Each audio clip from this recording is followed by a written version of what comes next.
Alors le projet que j'ai initié l'année dernière, fin d'année dernière, c'est un projet de cartographie des risques numériques sur la zone de défense sud. En fait, moi je suis RSSI sur cette zone de défense. Il y a 21 départements. Chaque département a son RSSI. Moi je suis chargé de piloter l'ensemble des RSSI sur la zone. Et ce projet consiste à mettre en place un projet de cartographie sur l'ensemble de la zone, c'est-à-dire de faire remonter les risques numériques sur cette zone. Alors ça se passe sur 3 parties en fait. Mon objectif c'est de développer ce projet, d'une part sur les risques métiers d'abord, une cartographie des risques métiers purs, hors technique. Deuxièmement, une cartographie des risques vus de l'intérieur, c'est-à-dire je vais de l'intérieur voir toutes les failles de sécurité que l'on peut trouver, ou du moins je vais chercher à les voir. Et le troisième volet, c'est l'aspect extérieur, c'est-à-dire je vais me placer comme un attaquant de l'extérieur et voir de l'extérieur ce que je peux trouver et si c'est normal que je le trouve ou pas.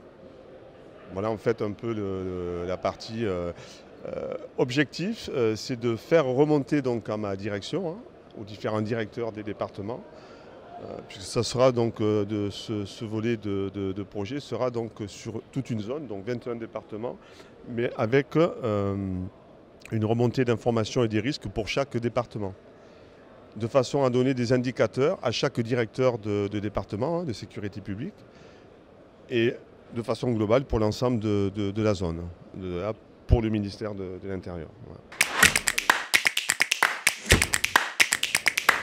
Alors les moyens mis en place sont assez limités chez nous, en fonction publique c'est toujours compliqué. D'une part parce que la partie sécurité des systèmes d'information en sécurité publique n'est pas quand même dans l'objectif prioritaire, en tout cas n'est pas considéré comme prioritaire. Ce que je peux dire là-dessus, c'est que j'ai essayé moi de trouver donc des acteurs et des outils pour pouvoir mettre en place ce projet. Donc j'ai utilisé l'existant, c'est-à-dire mon réseau de RSSI et mon réseau d'acteurs de sécurité des systèmes d'information sur l'ensemble de la zone de défense pour pouvoir articuler ce projet. Ça c'est pour la partie organisationnelle. Ensuite pour la partie technique, c'est pour ça que je suis là aujourd'hui d'ailleurs et que j'essaye de petit à petit d'essayer d'améliorer donc les outils qui sont à ma disposition, de trouver des outils pertinents pour pouvoir faire remonter le maximum d'indicateurs et pour pouvoir faire remonter donc ces techniques pour la surface d'attaque de chaque département. C'est-à-dire qu'en fait, j'ai besoin aujourd'hui d'outils pour pouvoir donc faire remonter les informations les plus pertinentes possibles sur l'ensemble de la zone et pour chaque département.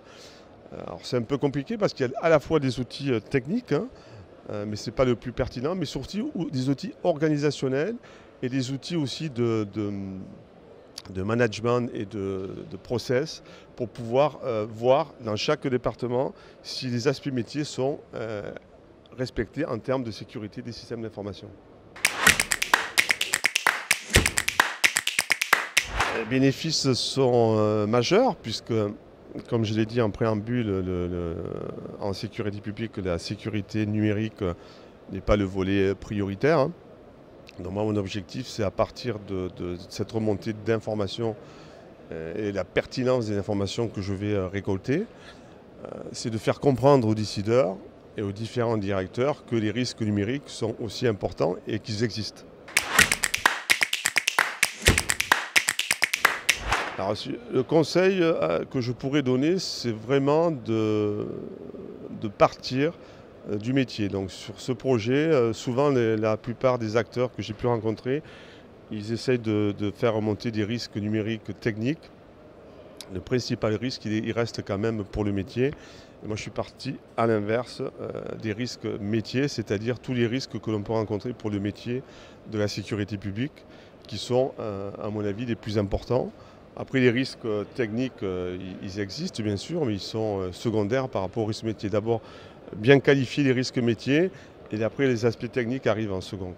Donc je dirais, si j'ai un conseil à donner, c'est partir sur le risque métier et bien sûr mettre en place des analyses de risque en amont pour pouvoir faire ressortir ce risque métier, quoi.